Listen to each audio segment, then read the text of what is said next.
This article is by Reuters. The Pineda family trudged northward for more than a month with a caravan of Central American migrants who are now stuck at the U.S. border, but they were on the run in Honduras much longer than that due to fears of political persecution. According to the family's account, masked men in military uniforms came in November 2017 to their door in the town of Peña Blanca, brandishing handguns and giving them two options: leave or be killed. They chose to leave, taking refuge with friends and family for nearly a year.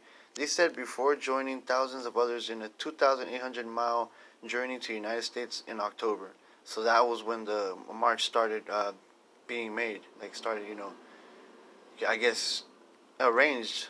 The confrontation occurred on November 26, 2017, the night of Honduras presidential election. Active in the leftist opposition Libre Party, the Pinedas, they believed their tormentors were loyal to conservative President Juan Orlando Hernandez. His security forces killed at least 16 people in major street protests that followed his dispute re-election, and nobody has been criminally charged, according to a UN report. They told me that for... Okay, hold on. I just want to pause that. So then if the UN is having reports on that, then how come the UN doesn't go to Honduras and stop that?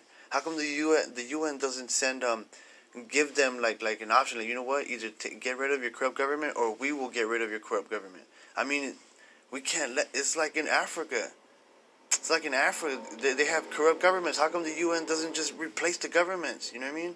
Bring in some outside officials for now, and then let the people elect their own government. Start from zero. Start from scratch all over again. I'm not saying Honduras has to start from scratch all over again, but if there's obviously corruption being made, then the UN should step in and do something about it. Sorry. They told me that for getting people involved in political parties, they were going to fill me with lead. Said Secundia Pineda, 25, one of our four sisters living with their 65-year-old father and a toddler inside a tent at a migrant camp in Tijuana, Mexico. Their story points to the largely overlooked political violence in Honduras that, along with grinding poverty, has helped create a humanitarian crisis at the U.S. doorstep. Reuters could not verify the Pineda story, which was largely narrated by Secundina. She is the most educated of her family, having studied in business administration. A Honduran armed force spokesman vehemently denied the account or any other political persecution. But human rights observers in Honduras and immigration lawyers representing migrants from the caravan said they have heard similar stories of security forces entering homes and intimidating opposition political activists. So obviously that's bad in any government. What the hell? That's dictator. Military police have conducted arbitrary searches and seizures and broken up opposition demonstrations, the rights observers said, a contention denied by the military. In a country with one of the highest murder rates in the world, death squads have conducted 38 massacres of 5 or more people in 2018, said Berta Oliva, director of the human rights group Committee of Relatives of the Disappeared in Honduras. So, damn, that's a long title, COFADE, or COFADI, whatever.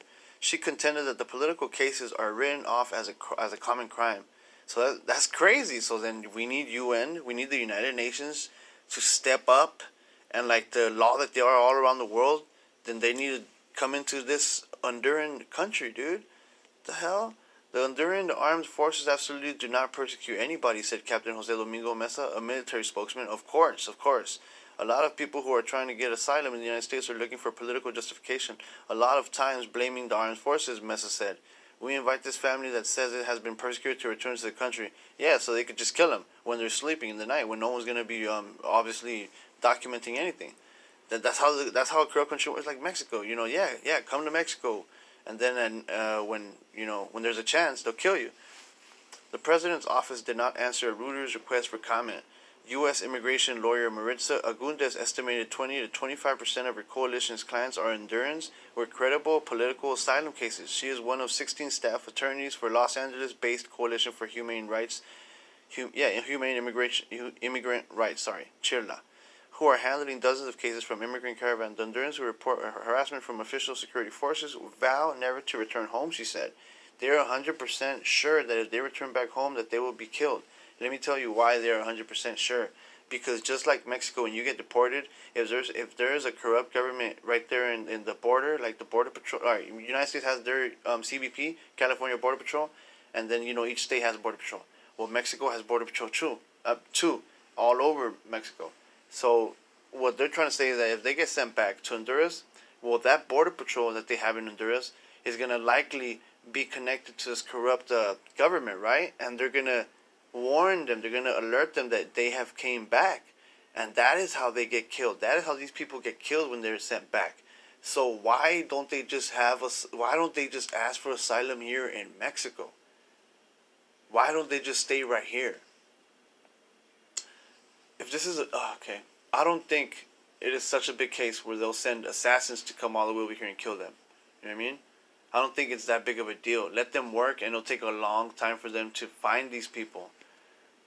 If they really want asylum and they really want to change life, like, they could come into Mexico, anywhere right here on the north bordering state of Mexico, like the north bordering states, work, and then work for their asylum cases. I mean, why they want to do it all illegal? Like, they're doing it all dumb.